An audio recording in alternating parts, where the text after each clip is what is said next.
I'm Batman. Hello there! Issue 2 of Batman Fortnite Zero Point has dropped, which means it's time to delve back into the world of Batman, Catwoman, and Harley Quinn to recap their adventures and to point out things you may have missed. If you haven't watched part 1, I'll link that, and remember, at the end of all 6 issues, I plan to remake the story totally in Fortnite. So sit your butt down for 10 minutes, slap code ADAMARU in the store to be named at the end of the video, and let's break down issue 2 of Batman Fortnite Zero Point.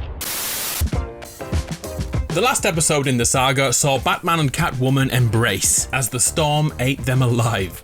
And here's the first shot of this issue. Ring any bells? Can you find the location on the island? To me, I'd say this is here, at Weeping Woods. The problem is, this season is primal, and this location is currently changed. We spoke about this last episode, that the comic book was likely drawn and written many seasons ago, before the order was confirmed.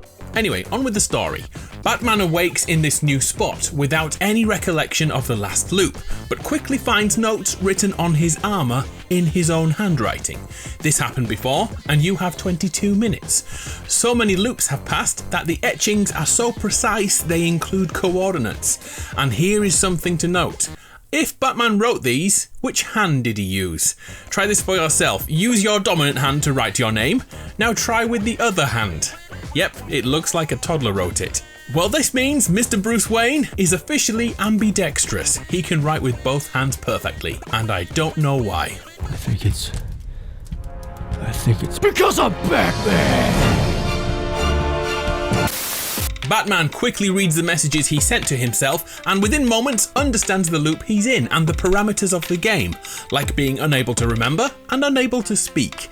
He also notes that his armour is battle-scarred, concluding the island is full of combatants. And this is confirmed when Ruckus tries to sneak attack on Batsy, who then gives him a knee to the face. And this is where we need to note another thing about the loop from the first issue. At the beginning of issue 1 on page 5, Harley Quinn smashes Bruce in the face with her knee. And yep, once again, on page 5 of issue 2, it's another knee to the face. This time with Batman turning the tables and landing a blow that can only be described as crunk. There's also another repeat to this loop. Batman's first opponent, Ruckus, the guy eating the knee, was also his first opponent in the first loop. That time, he took a reverse turning kick to the chest. The Ruckus time loop comes back in the story later on too. After defeating Ruckus, Batman runs to the coordinates like Frodo going to Mordor. Going on an adventure!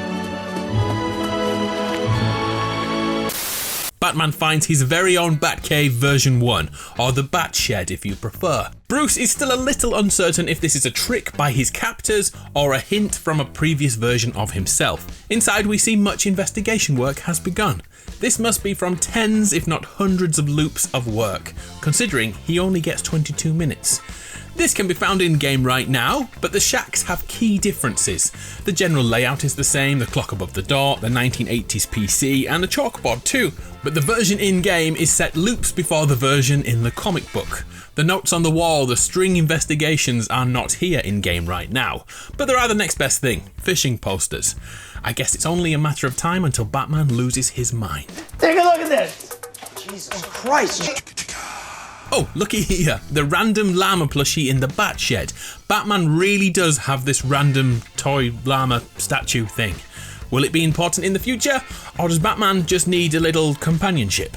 The most important clue of all is scrawled on this wood chip.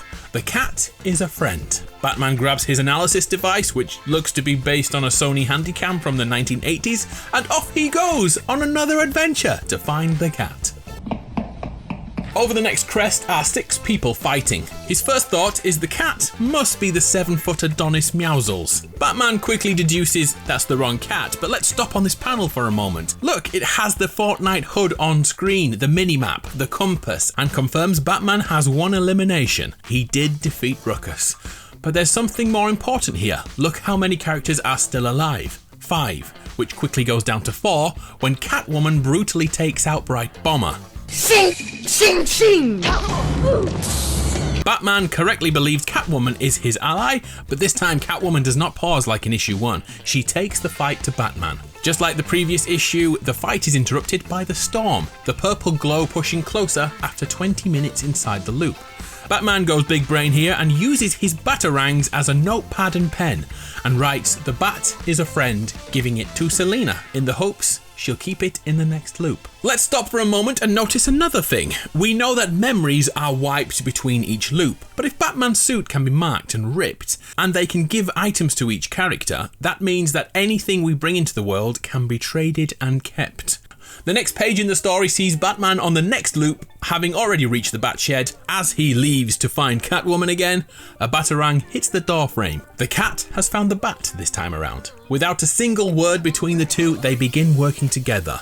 The animal spandex duo head around the island, each loop looking for answers, heading past the shark landmark, which, once again, isn't on the island in the same way this season. RIP continuity. Their plan is simple: take a closer look at the storm to see if they would be reset. The panel goes black, so I'm pretty sure that test was confirmed. But before the cycle ends, Batman makes it to first base. Is first base hand-holding? I've never played baseball in my life. I think that's what it means. The next loop sees the duo search in the waters around the island. Batman is looking for hatches, and my dude totally misses the very real hatch in game right now, which is here. And I'm sure you've seen the other ones all over the island. So he gives up on the idea, at least for now. By the way, this shot is by the Sweaty Sands Pier. Batman is getting around. We really should question the rebreathers Batman and Catwoman use here. It's becoming a running tradition for Epic to foreshadow new items in promotional material around the game. For example, the crafting function we all use now was seen all the way back in 2019 and the P1000. Fast forward a year or two, and look, it's in game. Could rebreathers be part of an event? Maybe a mechanic in future seasons? Underwater fights could finally be a real thing one day. All thanks to Batman. Oh, I like this page in the comic book series, and I have no idea why. We should take note that their armor continues to degrade at this point. Catwoman is gonna need to cover up soon to keep this family friendly. While all this is happening, we must remember the bond between Batman and Catwoman is all maintained without a single word or memory. Suddenly, Selina barges into Bruce. Their truce is finally over. But heck no, the flamboyant feline saw an incoming squad and dove to save him. As she dies, Batman turns into a fit of rage and launches at the squad. Batman knows she'll be alive in the next cycle, but that doesn't stop him from going absolutely bat crazy. A thing we should note here is how Batman uses weaponry. Pro tip, hold the gun by the muzzle. Who needs bullets? This guy can do anything. It's almost like... I'm Batman! During this emotional outburst, we receive a little more lore. Batman realizes emotions carry over between loops. Each cycle resets our memories, but our feelings do carry over. That explains the growing bond between him and Selina. I don't know what that means, but it sure sounds nice. On to the next cycle, and this time the duo are scaling the heights of steamy stacks. Batman uses the method of walking up a building in homage to the scenes on the TV show. Of course, these were actually filmed on the ground with the camera rotated to appear to be climbing on a sheer building side. This is how we did that. Bet you didn't know. Bats and cats spend the next few moments kind of avoiding each other, like they know something happened in the last cycle, but of course they can't remember it. The Caped Crusader whips out his batnoculars and takes in the view, watching a familiar face fragging below. Harley Quinn. We haven't seen her since she dove into the void in issue 1. She is absolutely in her element right now. Oh, and hold up a minute, look at the weapon. An SMG with a sniper scope and a bayonet. I know this is just a comic book series, but hey, I would love that weapon in Fortnite. Selina also feels the connection to Harley and the duo jump down to try and speak to her, which will be hard as they're all muted. Uh-oh, Harley suddenly embraces Fortnite dancing. Which dance do you think she rocks during this fight scene? Is it A, take the L, B, the default dance, or C, the floss? It's the floss! Harley Quinn is flossing in Fortnite, in an official Batman DC comic book series. We've come a long way since 2017. Batman jumps down to face Harley, catching her bat and presenting her with a batarang just like he did with Catwoman. This is a trap. Help us find a way out. Harley isn't interested in the slightest and headbutts Brucey Boy right in the nose and then yeets him into the storm. Before he's overcome, he writes another note telling future Batmans to ignore Harley and concentrate on the storm. The next loop sees our heroes in the Batshed doing quantum physics or something. There's actually a breakdown of all the storm circles here and their duration on the board. Does anyone want a fact check? It looks good to me. The next storm circle takes us to Lazy Lake, and there's some more lore here. Catwoman whips out Batman's multi-tool, and no, that's not a euphemism, and she places it in the very centre of the closing storm circle. Their plan is simple: to see if an object left in the centre of the final circle survives into the next round. And sure enough, they are right. The next cycle they revisit, and there it is, still here. So therefore, another piece of lore is confirmed. There is a safety mechanism in the very final circle.